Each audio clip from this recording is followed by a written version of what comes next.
Welcome to the Moon Tribe podcast. I'm Simona, your host. I'm here to inspire heart-led entrepreneurs and conscious leaders to follow their purpose and create a life of freedom, wealth, and magic. Welcome, tribe!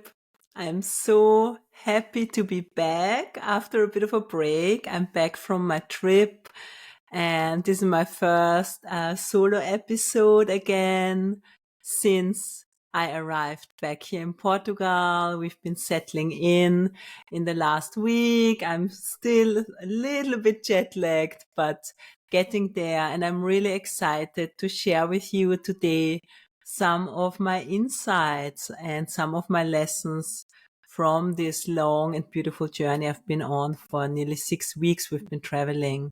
First of all, this is the first episode now of the podcast in Pisces season. So we are cruising through Pisces season, and our theme for this season is going to be magic.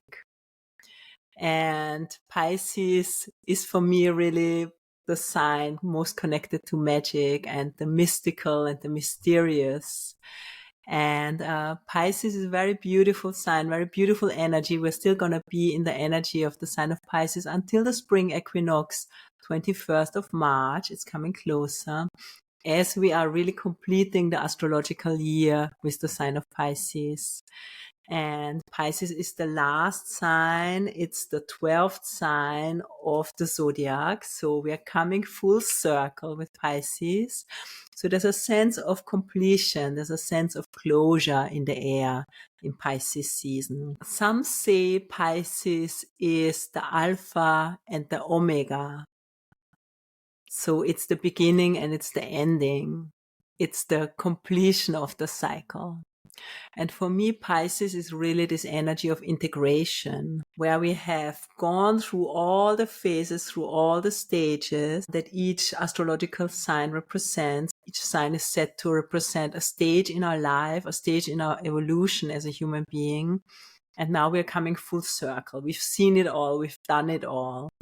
And we are ready to integrate and then to transcend as we complete this cycle and we start the next one. Right? Because life is always about evolution. So we're going to start again fresh, but of course with all the wisdom integrated from this current cycle. I read something very beautiful recently about Pisces, which is that it's said to contain the essence of each of the 11 signs. So it contains the essence of every sign. And only when you come to the stage of Pisces, when you're coming full circle, you can really start to understand the meaning of this entire journey. So Pisces is like the key when we start to understand what was it all about? What is it all about, this human experience? And Pisces as the last sign is said to be the most spiritual sign. So it gives us the spiritual perspective on this human experience. And that is very much that remembering that we are not human beings having a spiritual experience, but we are spiritual beings having a human experience. So we are much more than this, physical body, this physical experience. So people who are born with the sun in Pisces, they are also said to be very open to the spiritual. They are often very old souls and very wise souls in my experience. Pisces energy is about going beyond the 5 senses. We are creating our reality through the information from the 5 senses, right? So what we see, what we hear, what we smell, what we taste, what we touch. But actually, as you probably know, like many animals can perceive so much more or a completely different spectrum than us. And there's all the infrared and ultraviolet, and there's actually so much more information and data available out there that our senses can't even perceive. right? So actually our window of reality is very limited. But of course, then there's also, what some call like a sixth sense, our intuition, that can actually tap into all the information that is out there and can give us very fast, very wise insights suddenly, right? And often our mind can't keep up, and it's just like, whoa, how do I know this? Can I really trust it, etc.?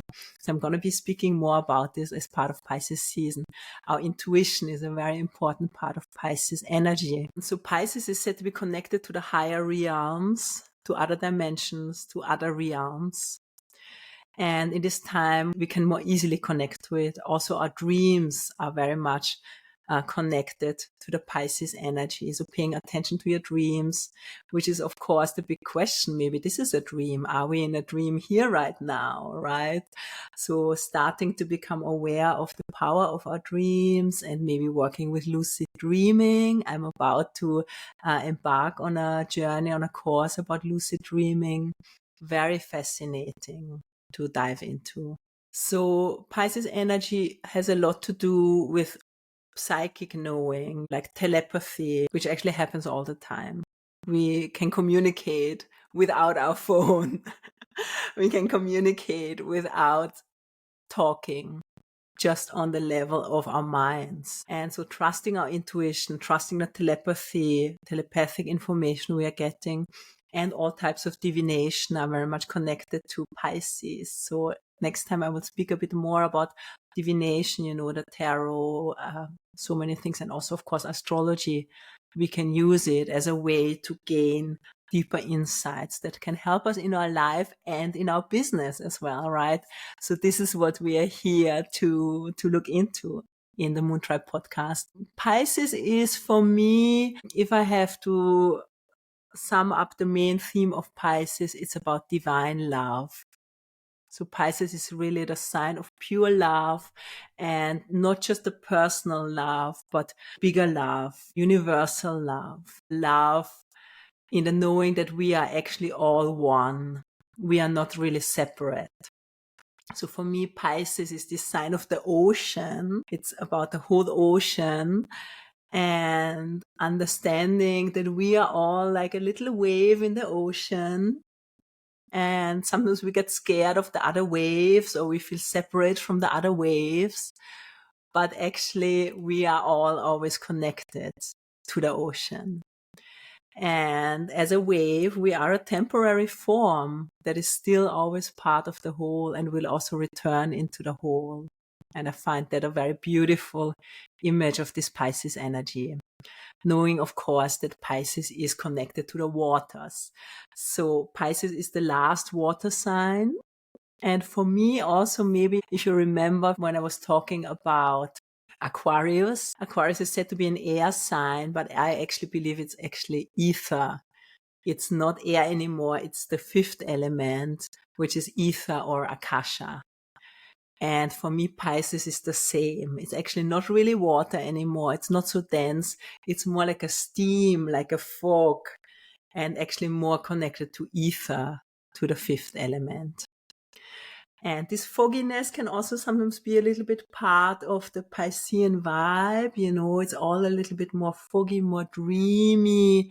There's this dreamy energy. Shadow sides of the sign of Pisces can be connected to fear, worries, a lot of victim consciousness. So especially Pisceans have that often, and we all need to be careful that this can be a shadow expression of Pisces to cast ourselves as a victim. Another shadow side of Pisces, and also connected with Neptune, is addictions, because Pisces is about alternate states of consciousness.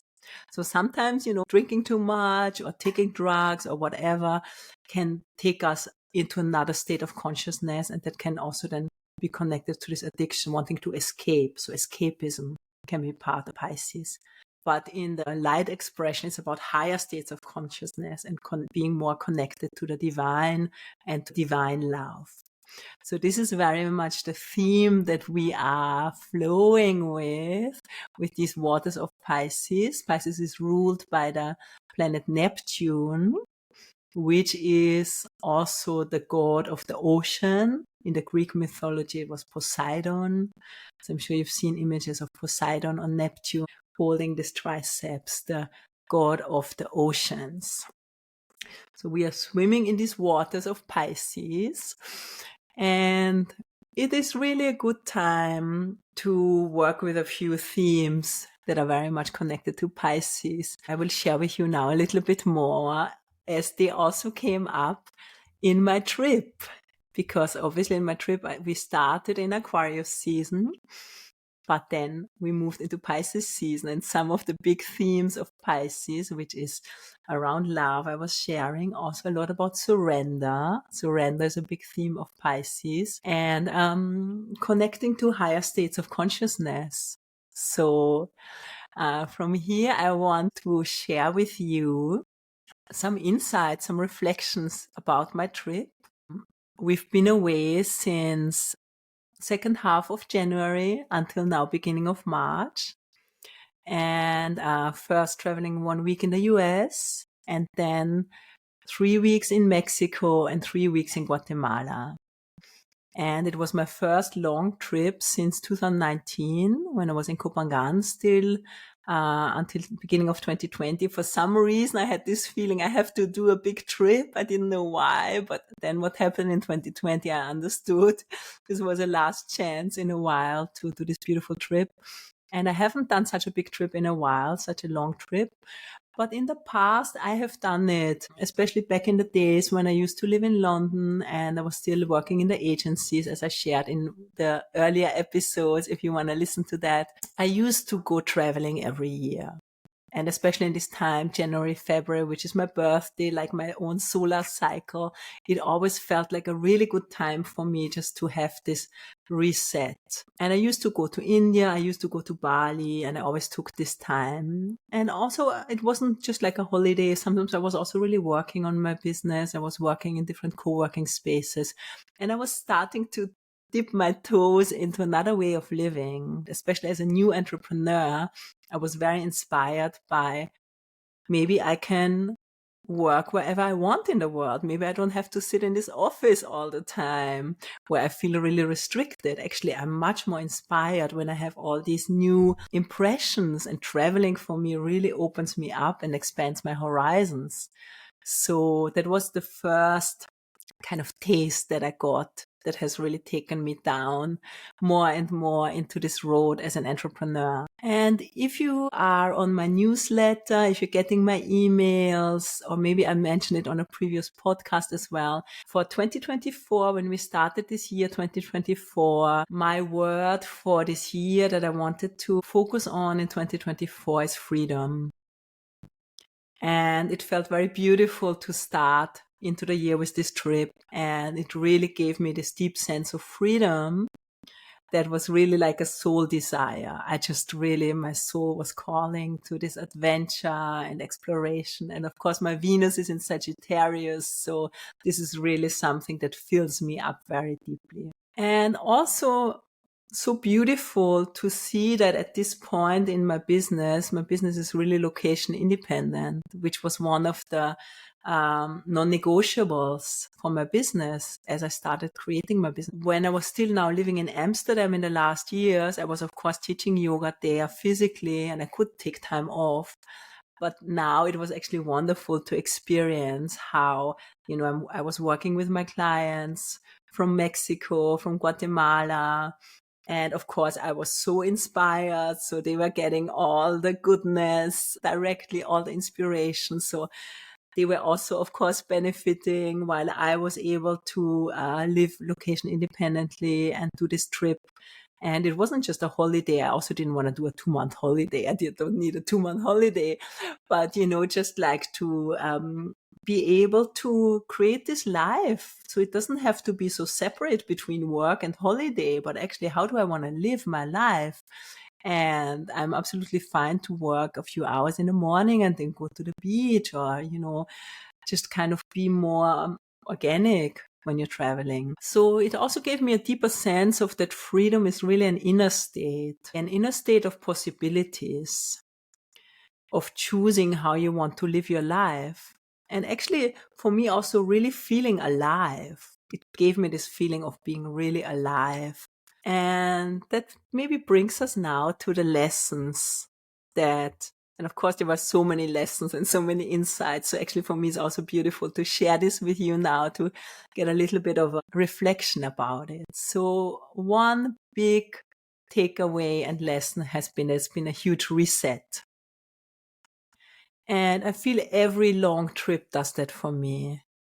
And if you've been lucky to do longer travels, like not just 2 weeks, but 3 weeks, a month or longer, I find that often it takes me nearly 2 weeks just to really unwind, to completely unwind. So my system is just like in a rest mode.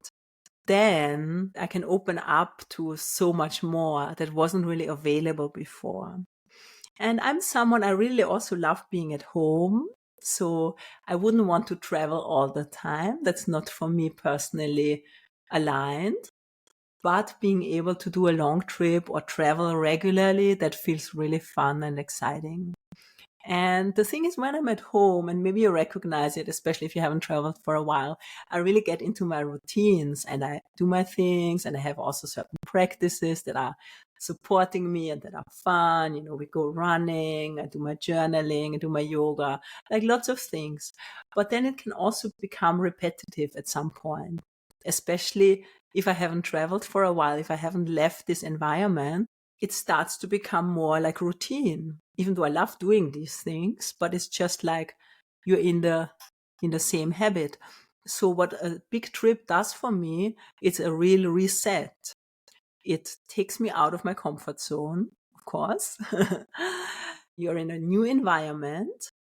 You break out of your patterns. Often you're actually not really able to do them. For example, you know, the yoga practice in between the hotels and trips, like squeezing it in, but it's definitely not in the same pattern like it was before. And then I also notice myself, I'm more open to meet new people, to explore new experiences. So it really does something to my entire energy. And then there's another gift. So there's this gift when you go, this opening.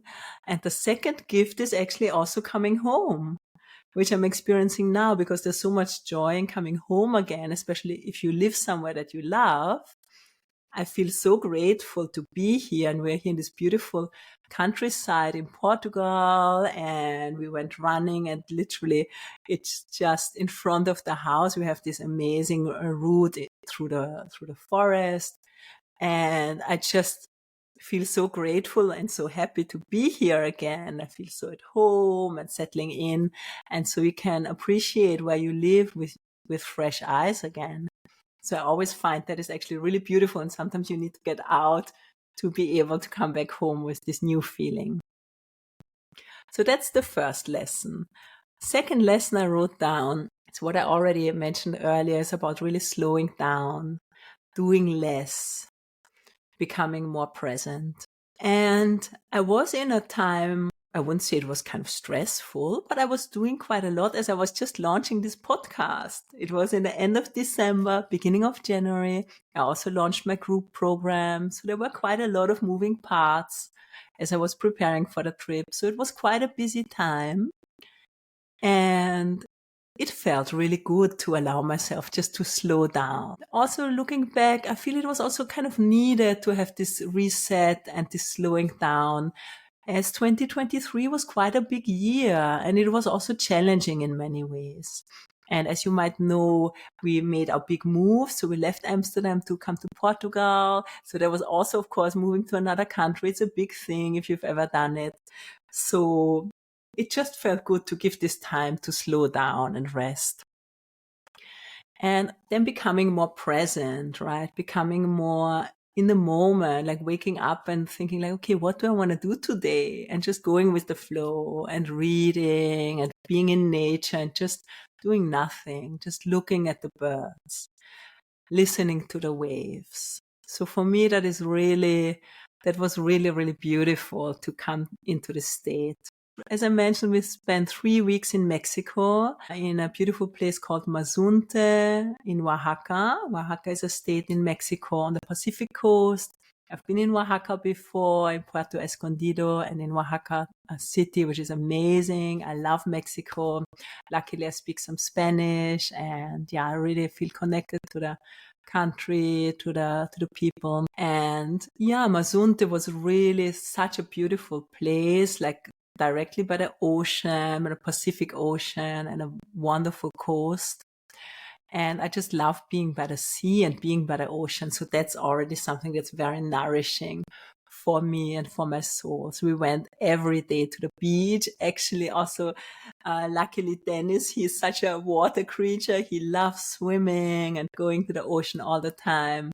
And for me as well. And it also inspired me to go to the sea more often, because even just swimming and washing it all off, it feels like such a release. And also every time when you're feeling maybe a little bit out of balance, or you're getting some emotions that are not really helpful, the salt water really does something to cleanse us in a deep way. So the ocean, the power of the ocean, is something I'm going to come back to. Well, as I said, it was not a holiday, but it's actually a new way of life that I'm, exploring, and kind of also an old way of life in a new way. I've done this before, but now, how to explore this. And the beauty is, being an entrepreneur, we get to make it up, right? You get to choose. And this is something I really work with and support my clients with as well. When you're starting your business, actually start with, how do you want to live your life?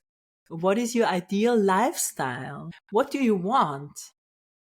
Do you want to be based in one location? Do you want to travel? Do you want to be location independent? Do you want to have a small team? Do you want to have a big team? How many people do you want to work with? There's so many questions, but it all comes back to, what do you want and what do you want in your life? So that's a good thing also as an entrepreneur, just to take a moment and see, is your business serving you? Are you able to live the life you want?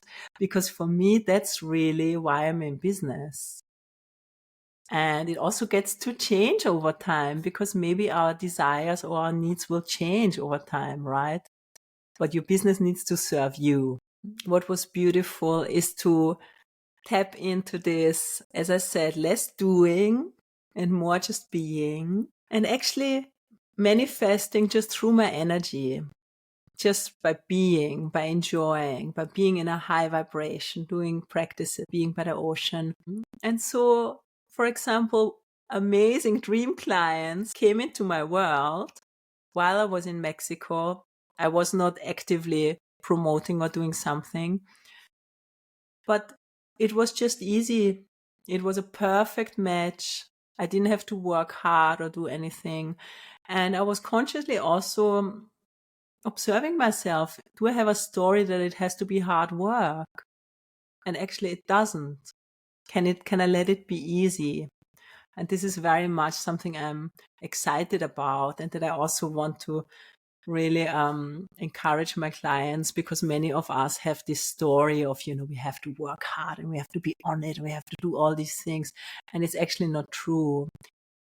If we believe it, then it is true. So it's all a question of really being very aware of our energy and of our beliefs. This was the second bigger lesson that I'm taking away. And another really beautiful lesson that actually also reminded me of one of the earlier episodes I did, and you can go back to watch it. It was, I think, called Why I Created Moon Tribe. And this became really alive now as well on the trip. And starting from Mazunte, it was about this feeling to connect with our tribe. And I was really reminded again why I created Moon Tribe, which is for me a conscious movement. It's bringing our conscious community together and inspiring, empowering conscious leaders. So we lead into this new world together, and we lead into this new paradigm together, and we step in our power, and we are connected, and we're celebrating our connection. We're celebrating our community. And this whole concept of Moon Tribe was also really born from all my travels, because I was lucky to travel in so many countries to conscious festivals and yoga retreats and workshops. And I did so many things all over the world. And I felt wherever I went, when I connected to the spiritual community, they were my people. They were my tribe. I felt we understand each other. It was easy. We are like speaking the same language. We're interested in the same things. And often they are like free spirits who, create their life in a very daring and bold way. And often we have felt that we don't really fit into the mainstream, into the narrative of how society tells us this is the only way how you have to live. So I really felt connected with this tribe. There were some beautiful moments of ecstatic dance, which is big in Mazunte, and also in San Marcos, where we were in Guatemala. So ecstatic dance is such a beautiful practice, and it's like a ritual doing this dance together, right? So we did ecstatic dance at an amazing beach at sunset. That was one of the most beautiful locations I've ever experienced it. Then they have this called Ecstatic Sundays in Mazunte, where there were like just beautiful people from all over the world coming together and dancing and really feeling how this creates this sense of community. And we did certain practices together, and we had beautiful cacao ceremonies. So really working with the cacao came strongly also back into my life in these last weeks. There were moments at another event when we were just at night around the fire and chanting together and singing around the fire. And it felt really like this sense of tribe, this sense of, humans used to do this since the beginning, that we were around the fire, sitting together and singing. And it just felt like this universal connection with people from all over the world who were coming together there. And it's like this shared humanity. And I feel it's also really like making me think about, what are these values? What are these things we want to cultivate moving forward as humanity? And especially as we are now in this shift, what are the values we want to create for a new earth? And how can we live together in a different way than we have been, with so many things are not working and making us feel more separate instead of more connected? So that there were some really beautiful moments around this, of this connection. And it also brings me to the next insight. And that is a beautiful one, which is of course something I've been working with already for a long time. And I've been doing this, but it felt like a rebirthing, a reconnection in a way. And that is about the power of ceremony. I've been working with ritual and with ceremony for a long time. And I feel rituals are something very, very important and very powerful in life. And they really can help us in so many ways. And bringing them back to work with them more consciously is very helpful. For me, a ritual is really creating a sacred space, bringing the sacred into our mundane daily life. If we're not connected to the sacred, then our life can become very mundane, all the things, all the to-dos, all the daily activities. But if we're not connected to a bigger picture, to a higher perspective, it can feel a little bit stale, a little bit empty, at least for me. So connecting to the sacred, creating a ritual that connects us to what is sacred, can be very empowering and nourishing. And especially when we are doing ritual together, right? And obviously humans have been doing this from the beginning of time. And there are also still many rituals that are also in the common society, maybe not so consciously used. But if we're using ritual more consciously, it's very powerful. So for example, I'm also hosting once a month a new moon circle as part of my community Moon Tribe Circle. And it is such a beautiful ritual where we come together once a month and we share and we explore the theme together, and then we set our intentions together for the coming lunar cycle. And it's very powerful to do that. There are so many layers of it. But That's to the power of ceremony, the power of ritual. And of course, setting an intention is very important when we are working with ritual. Coming together in a sacred space. Yeah, that's why often, if you go to an ecstatic dance, if you're going to a cacao ceremony, it's like letting go of this chit chat, letting go of all the daily blah, blah, blah, moving more into silence, moving more into inner space, moving more into a connection, lighting the fire, like create a sacred altar, etc. So that helps us. And then connecting with spirit, calling in spirit with our intention to be guided. So we are opening ourselves up for the divine to enter and to support us in our lives. And of course, the beauty was on this trip, we also connected a lot with the ancient wisdom from the Maya culture. And of course, in Mexico, there's so much richness of the different cultures that were there, from the Maya to I think, Mexicas and Toltec and Aztecs. And there were so many traditions. And we also visited the ancient city of Teotihuacan, which was actually later, but where the tribes were from all over the Americas, and it was not called Americas at this time, but the Nawal. They were all trading, they were all connecting, and they all had their different spirituality, but they were so advanced in so many ways. And they were very advanced spiritually, in my opinion. I feel we have so much to learn from them. They were very advanced. The architecture, of course, was built also. So we went to see the Pyramid of the Sun and the Pyramid of the Moon. And the Pyramid of the Moon also has around it, I think, 8 smaller pyramids, one for each of the main phases of the moon. And then the Pyramid of the Sun is built in a certain way, so it aligns directly. First of all, it aligns with, I think, west, and then also to align with the summer solstice sunlight.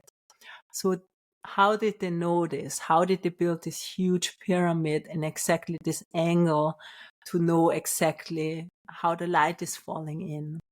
So there's all the mystery and the magic, what I'm talking about with Pisces. And I believe that they were in a very high consciousness, and they had a lot of knowledge about astrology, astronomy, mathematics, spirituality, etc. So a lot to talk about the Mayan culture and the cultures of the Mesoamericas before the Europeans invaded was very, very rich. And of course, what they have always been doing is also working with sacred plants. So I mentioned already the cacao. So we've been doing cacao ceremonies, very beautiful cacao ceremonies, to really connecting with the spirit of the cacao. And the plants are grown with a certain reverence. And the cacao is not just like a hot chocolate that we might drink, but it's like a pure from the cacao that is grown in a certain way. Has a little bit of a bitter taste as well, and it's said to be really a heart medicine. So it has a very light, stimulating effect, a little bit like a coffee, which is also, of course, a sacred plant that we are using a little bit out of control nowadays. But it has a little bit of the stimulating quality. And also cacao very good to replace if you want to drink less coffee, because it's also waking you up. And it has a heart opening effect. So you're feeling like a certain warmth. It's connecting us to love. So it's a very beautiful medicine. And I also really feel inspired to work with it more and to host cacao ceremonies here in Portugal. So we worked with the cacao medicine, especially also when we went to Guatemala, because there is a lot of cacao culture, and it was actually an important part of the Mayan tradition. What I heard as well, which is so beautiful, is that the cacao was actually used as the currency. So to pay, you would pay with the cacao beans. That's how valuable it was. So it's very, very beautiful. So we worked with the cacao, and there's a rich tradition and some beautiful places where they are really sharing the authentic cacao ceremonies. And then we also, and actually we manifested this together also with Dennis to work also with the grandfather medicine, which is the peyote. And peyote is, of course, from a cactus that has been used a lot especially in the northern parts of what is now Mexico, and also in the southern parts of the US. That was all the tribes were together. So different tribes, as far as I understand, I think Lakota and Cherokee and these different tribes, they were all also working with the medicine of peyote. And so these plant medicines, they are said to be great teachers, and they are very, very sacred. And it's very important. I mean, I have only a little bit of experience also with the grandmother with ayahuasca, and I did one ceremony with peyote before, which is already a long time ago. It feels like a different life. When I was back in London, I did a first peyote ceremony. I would say if you have done a little bit of inner work and you're feeling balanced enough and stable enough, it is a very powerful experience. And it's important to really find a very, very good guide and very good healer to really hold space, whatever is happening. You need to be able to trust that person 100%, because it's a very, very deep experience. And so luckily it all manifested in a beautiful way. And we actually found a wonderful healer, a curandera from the north of Mexico, who has grown up with learning about the medicine. It's a very deep and very powerful path, and it's a very sacred lineage. And so we were invited to be part of a ceremony which was absolutely stunning. It was then in Guatemala, in Lake Atitlan, and we were sitting directly by the lake in a circle, and it was around 30 people coming together. And in the peyote ceremony, you're meant to stay awake the whole night. So you're meant to not go to sleep, but sit with the medicine. And there are songs being shared, and you're around the sacred fire. And you are just receiving the medicine, depending also on your intention, the healing from the medicine. And there's a lot of healing, and it is a lot of old things that we can release also in a ceremony like this. It can be our own old patterns that maybe have been holding us back. It can be karmic patterns from past lifetimes that are still in our system. It can be ancestral things, which all of us also have in our system from our ancestors. So they are not even ours, and still they might be affecting our life. So I feel a healing on so many levels is very important to start to free ourselves from any old ties and old patterns like this. And for me personally, this has been a powerful path to work with these medicines. I've only done it a few times, but it has been very powerful.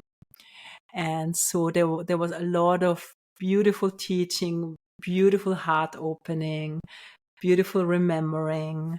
And yeah, it's a very certain state that you're in. And it was shared in an authentic way. So that's been a very beautiful gift we received. I would say definitely one of the highlights of this trip. And then taking us to the next insight and next lesson from this trip. And there was a big theme very much connected to the Piscean energy, which is surrender. So there was a big theme of surrender coming in. And especially when we started our trip in Guatemala and when we went to the Lake Atitlan. So Lake Atitlan is a very beautiful lake. It's a volcanic lake in Guatemala. I heard about it for many years on different trips, and people recommended that it's such a powerful place, such a powerful vortex, especially one village around the lake, San Marcos, attracts a lot of spiritual community, and there's ecstatic dance and music and just a lot going on. So I was very excited to come there. And it actually turned out to be very challenging there. And I was like, wow, nobody told me this. What's going on? So both Dennis and me, we experienced some challenging weeks. And it was really strange for me. So I can only speak now for my own experience, of course, not for everyone else's. But I really struggled to find my flow in this place.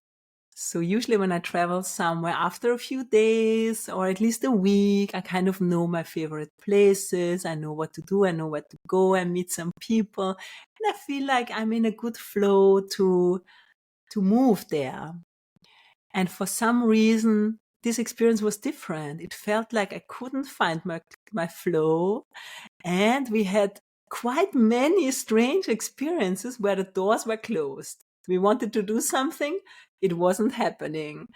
We were going somewhere. So for example, we tried to go to some yoga classes and there were different places that looked like beautiful centers. So the first one, I was going there and I just had to get some cash out because in many of the places there you cannot pay with card. So very, mundane things. You need to get cash to pay for the class. I came there. There's only one ATM there. The ATM wasn't working. I was on the way to class. I was like, no, I don't have enough cash now to pay for the class. What to do? So I tried going there anyway. Then the class had already started. And in the end, I just surrendered. I was like, I think I have to skip it. I was really looking forward to this yoga class. And it was a beautiful place, but I was like, okay, it wasn't meant to be. So we tried again on the next day. We got up really early in the morning. The class started at 7:30. It was supposed to be in a beautiful center. We had a tuk-tuk, that picked us up, drove us there, dropped us off somewhere. The center was kind of up on the hill. And I was like, I'm sure there's going to be signs to find it. It looks like a beautiful kind of boutique yoga center. I'm sure we can find it. That was my assumption. We arrived there and there were no signs. And there were quite many different paths. So we ended up getting completely lost. Again, being late for this class, we couldn't make it. Even though we arrived early, we couldn't make it. Then the class had already started. We were kind of then still joining. And then the class was just, I couldn't do it. I really, it was not what was in the description. And the teacher was a very new teacher, like bless her. But I just was like, no, this is so not what I needed now. And I had a lot of resistance coming up. And I was like, why is nothing working? So it was really challenging. And so then we left this place and probably, when you're traveling, some practices, and for me also yoga physically, that really keeps me in my center, keeps me feeling good in my body, keeps me calmer. I traveled a lot in India, and I think the only thing that kept me sane is my daily yoga practice in the morning. If you do your 2-hour strong practice, whatever the day throws at you, you're good. So I know that this really works for me. But there we couldn't make it work. And then we did a third time. And again, we couldn't find the place. That never happened in my life. And so it was just like, what to do? Surrender. And then both Dennis and I, we were getting upset. We were getting frustrated. Then we were like grumpy with each other. So it was also in our relationship. We were like, okay, this place, nothing is working. So it was challenging. It was challenging. Of course, another thing is that there was no electricity. So I think for 3 or 4 days, the electricity wasn't working first in the first week. And that's regularly happening there, that they have electricity power cuts, which can happen in many countries, of course. And if you're prepared for it, you can also work around it. I think looking back, I would have bought better a SIM card for my phone where I can have internet regardless, because like this, it was a little bit then complicated. I had client calls scheduled and then we couldn't go ahead. So it was just a lot of, working around some kind of obstacles. I was like, okay, how to do it? How do we navigate it here? So it just felt really difficult. No electricity, no Wi-Fi, ATMs not working, very hit and miss, right? So I was a bit like, what is it? I was like, okay, I can surrender. I surrender. But what is it? What is this energy here? Am I going crazy? Like, we're in such a beautiful place. I started speaking with some people about it. And some were saying, so how are you liking it? Are you enjoying it? Da, da, da. And I'm like, I'm actually having a very mixed experience. And, that is my personal experience. Other people had a very different experience. But I also heard quite many said, yeah, it is an intense place. It is really a vortex, but it is quite an intense place. And you really have to do your practices here. And I said, yeah, but I've traveled in India. I've traveled in Thailand. I've traveled in so many places. I never experienced something like this. And there was also a kind of a heaviness. I think there was kind of a heaviness in people and also in the local community. I really couldn't put my finger on it. I was like, what is it? I'm feeling strange. Dennis experienced the same. Generally, we are quite stable and things don't feel so hard. So on the very last day, I had a conversation with a beautiful friend who I actually reconnected with there. And she kind of gave me the piece of the puzzle, which was incredible. And I'm also really glad I was digging into it. And it, for me, also was kind of a lesson to really trust my intuition. Something was wrong. There was something going on there in the energy. And I'm not surprised now, that I think there's a lot of healing needed in this area, because what turned out is, and I have to say, I don't know why I actually haven't researched that better, and it feels a little bit, next time I should really do my homework and research better to where I'm going. So I was kind of a little bit blue-eyed going into it. Turned out that, as you might know, and I've actually heard about it, that Guatemala had a very difficult civil war for many, many years. And it was only in the late 70s and early 80s. So it was a very cruel civil war. And especially there were targeted attacks against the Mayan people. So there was actually a genocide happening around this lake against Mayan population. And you can look it up online. It's absolutely terrible what happened there, and very, very sad. And this happened only 30, 40 years ago. So many of the people have still experienced this. There were literally massacres that happened there. And I had no idea. And so, learning this on the last day from our friend, and then we both researched it. We were like, wow, oh my God, we had no idea. And no wonder that the energy is a little bit messed up around here. No wonder. There's still a huge process of healing, and there's still a huge process of finding peace again with everything that happened. And so many people are drawn to this area from all over the world. And I feel there's also like a collective effort of healing this beautiful place, because the lake is also really a power center, and I do believe that it's a very powerful vortex. But right now the energy still needs to be healed, and it's a little bit kind of distorted. It's not the same. I feel it's not the same like it used to be. This lake was a very powerful and important place for the Mayan culture, but obviously this happened in the recent history.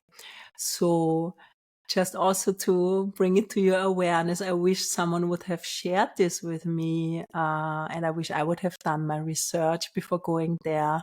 But this is good to know for going there. And I feel this is just connected with our whole collective healing, right? That is like, there's so much healing as a humanity that is needed for many terrible things that have been happening, and wars and violence and cruelty against each other. So what we really need is the medicine. Pisces is the sign of healing and the sign of medicine and the sign of remembering that we are connected and that we are love. And so coming back to this ultimate healing, I feel that is a really important part of the insights and of the lessons. I didn't realize it, but actually this place is a place where you burn a lot of karma in a short time. And I think we did in 3 weeks. We were like, whoa. And we did the ceremony there. So there was definitely a lot happening. And I do feel lighter, and I do feel like also deeply transformed. It was not an easy deep dive, but when you do the work, it works as well. So wherever you are right now in your journey, if it's in a more difficult place, just remember, if you're doing the work, you're going to come out on the other side and you're going to feel the relief, you're going to feel the lightness, because I think there's a lot also collectively that we're doing at the moment, a lot of collective healing. The last lesson from this trip, the 6th lesson that I want to bring, is about honoring the sacred waters. And of course, we were connected to the waters in both of the main places where we were. And going back to the Lake Atitlan, this is also the deepest lake in Central America. It was formed through a volcanic crater. It's very deep. And of course, it holds a lot of water. And as you might know, water holds a lot of information. And also it's not flowing water, so it's not refreshed, but it's a very deep water. So there's a lot of healing needed for the lake.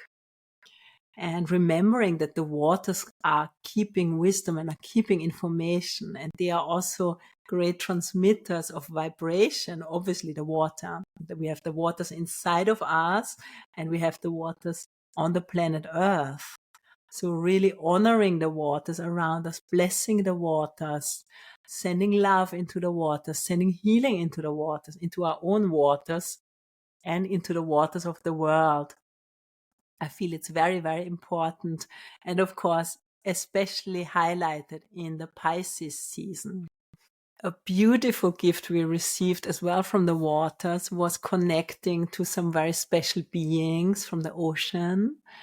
And that was in the beginning of our journey. Dennis had his birthday, and on his birthday, we actually went out into the ocean and we did a trip to see the whales.